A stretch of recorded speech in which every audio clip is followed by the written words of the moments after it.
Hi, my name is Karman Khanna and I'm an assistant professor in the communication area at Goa Institute of Management.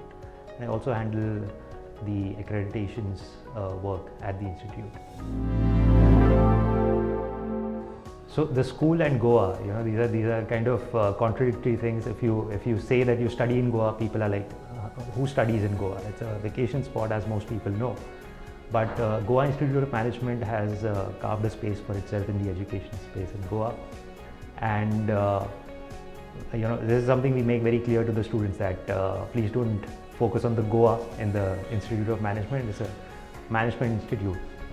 And we are located at the confluence of Maharashtra, Goa and Karnataka in the foothills of Sahyadri. So it provides you a good escape from the hustle and bustle to focus on your academic as a student. For faculty members to focus on your research, that becomes like a tranquil space. So I think that is what Goa Institute of Management is for students and faculty. So when it comes to candidate selection, Indian B schools have a very standardized process. We have the CAT exam, the CMAT, the GMAT. But what in addition to selecting students using the CAT route, GIM also has what we call an achievers round. And in the achievers round, what we do is we would invite applicants to highlight or showcase their achievements while making their application. And these achievements could be related to, say, excelling at sports, or excelling at a certain art form, a performing art, or it could be excelling at your workspace if you have professional experience. So not every student would be great at a standardized test, and the achievers round then becomes an opportunity for them to kind of get a discount on the standardized test and showcase their edge. It also helps us get diversity into the classroom, because we would not want all quant brilliant guys in the classroom. We would want a mix of people who bring in diverse perspectives. So a person who's excelling at debate would probably make for a great politician someday, right? And leaders are not just for private organizations, they're also for government and other organizations as well. So that's the distinctive part of GIM's admission.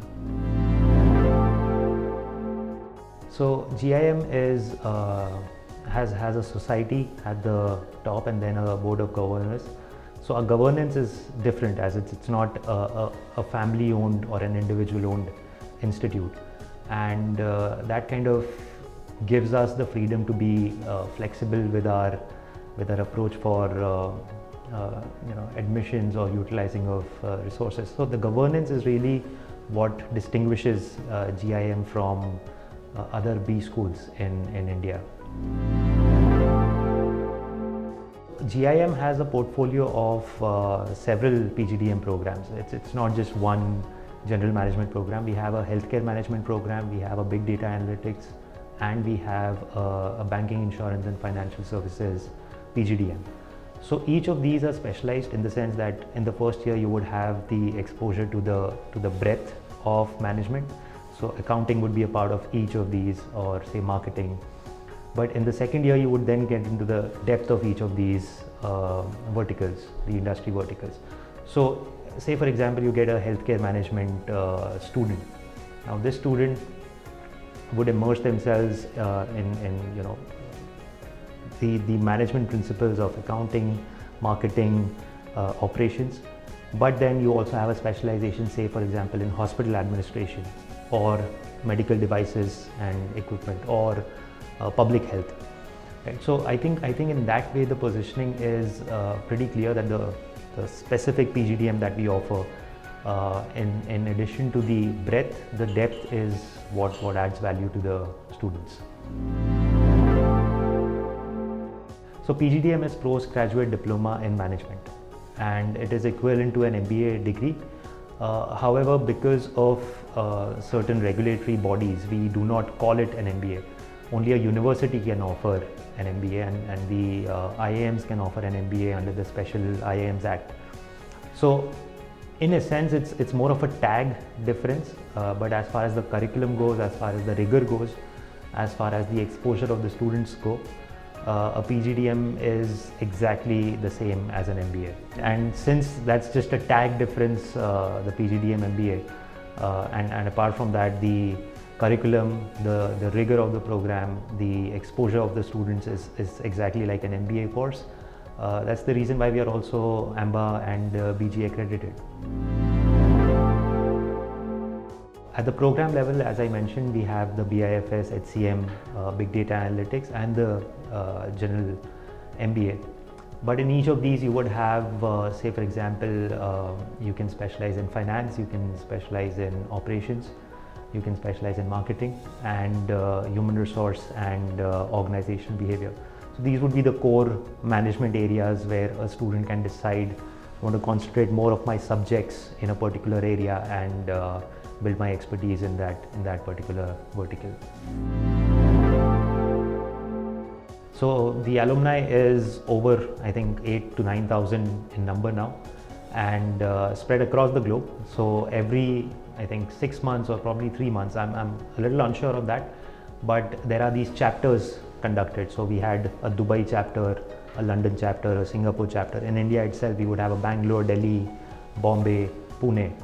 So the alumni network is pretty strong, and most of our internships that the present students would get would be, through the contacts that they have with the alumni. So the alumni is spread out quite geographically widespread, and the industry, again, you have head of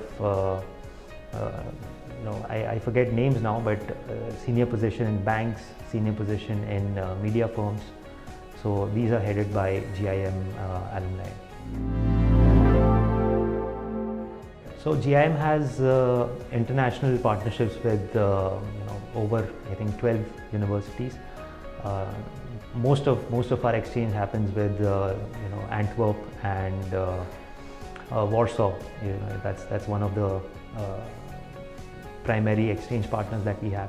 So every year we would have students come and, say for example, 15-20 days an India immersion, where we would take them to the markets in Goa, industries in Goa, and other places as well. In those immersions, we have interesting topics covered as well. Say for example, Indian cinema, right? So international students have a certain idea about Indian cinema being equal to, say, Bollywood. And then in those sessions, we would debunk that myth, saying it's much more than Bollywood. There's Collywood, Tollywood, all of these regional cinemas as well. So the international exposure, not just sort of students coming in from other countries, but our students would also go on trips to, as I said, Antwerp, the other places, including last year there were a couple of students in Greece, Athens. So we have those international tie-ups with foreign universities. In a year, we admit around 600-620 students. That's for the PGDM programs collectively. And on campus, we would have around, say, 1,200-1,300 students, including both the years. We also have an FPM program, which is equivalent to a doctoral program, the PhD program, which would have an intake of around, say, 10 to 12 students every year.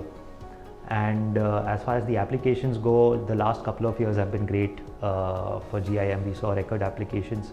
So this year we had applications of over 15,000, and that was to fill in 600 seats. So GIM is getting popular, and I'll give you what can I say, a detail here. We got AMBA and BG accreditation in September 2022. So the year after that, we saw applications of around 14,000. So there is some role to play of the accreditations, I feel. That's my hunch. I cannot pinpoint for sure. And the next year we got 17,000 applications. So the application numbers are on the rise. And yeah, to be a part of GIM, I would strongly urge you to apply now.